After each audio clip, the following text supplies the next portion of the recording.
Alright, this is what I got set up for the first little mode changing or mode writing idea. I thought about doing 2 or 3, but I don't know how long this might take you to get through. So we'll start with the 1. And the first one, E Ionian. So we're pedaling off the low open E string and palm muting the open E string the whole time. So if you look at just the fretted notes, starting on that E there, remember when you're numbering intervals, when it comes to the major scale, you're just going 1 through 7. So we're going 1, 2, 3, 4, 5, 6, and then I work my way down,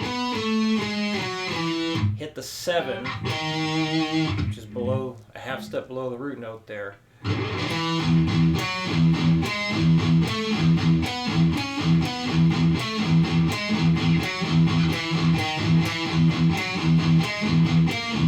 I played the wrong note.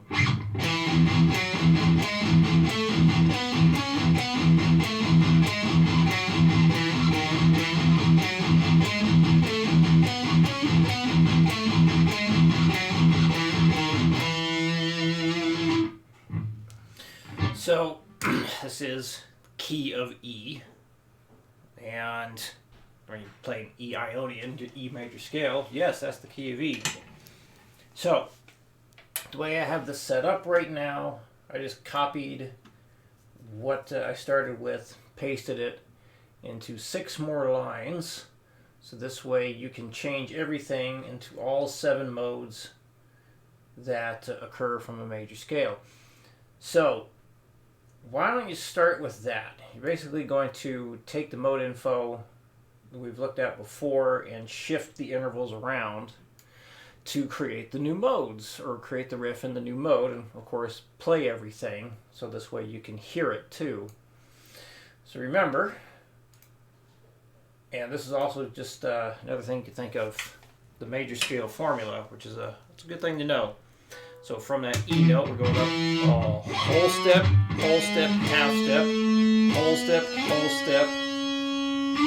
whole step again, which is an octave of that note. So whole, half, whole, half, major scale. Root note, whole step, half step, whole step, half step. We're just playing the 7th interval, that half step below the root note here. 1,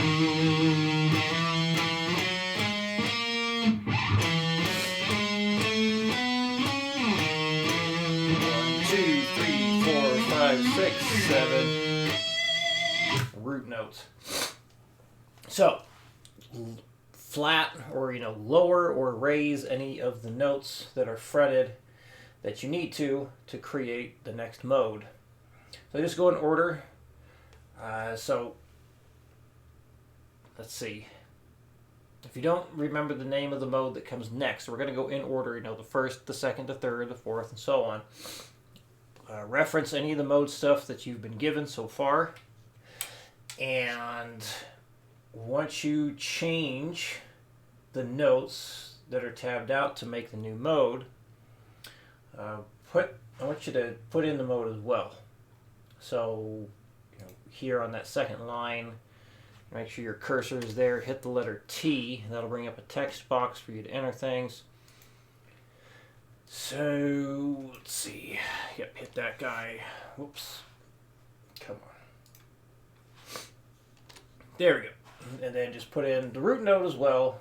Yes, it's always going to be E, but still good habits to build. So it's always E something.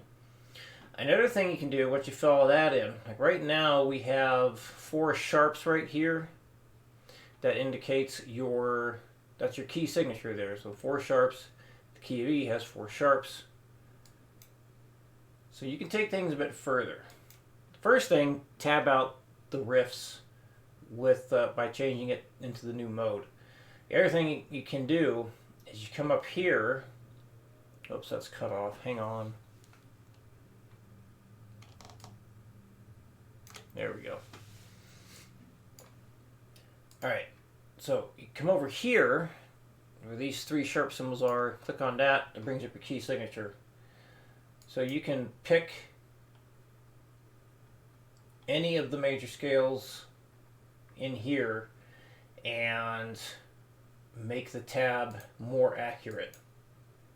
Because the only thing that's going to be in the key of E major is this first one. That's it. Nothing else could be the key of E major, because you're going to be changing, even just one of the notes being changed is changing the key. So even though every single mode will start with an E, only E major will be that first line. So remember, you're going to be going to the second mode, then the third mode, then the fourth mode. So whatever key has E as the second note would be the next mode. Or, well, the next mode, starting with E, is also using the second mode. So whatever major scale has E as the second note in, that's your key. And then when you get to that third line for the third mode, whatever key has E as the third note in the major scale, that's what key you're in. I understand that might be confusing, so if that seems just too weird to think about, don't worry about it. We can cover that next time. The main thing I want you to do now is just focus on changing the notes that are tabbed out to create the new mode, go in order, and reference all past material you've received so far. So the answers are there. You might just have to dig a little bit in order to piece the puzzle together. And of course play everything too. So this way you can hear the modes change.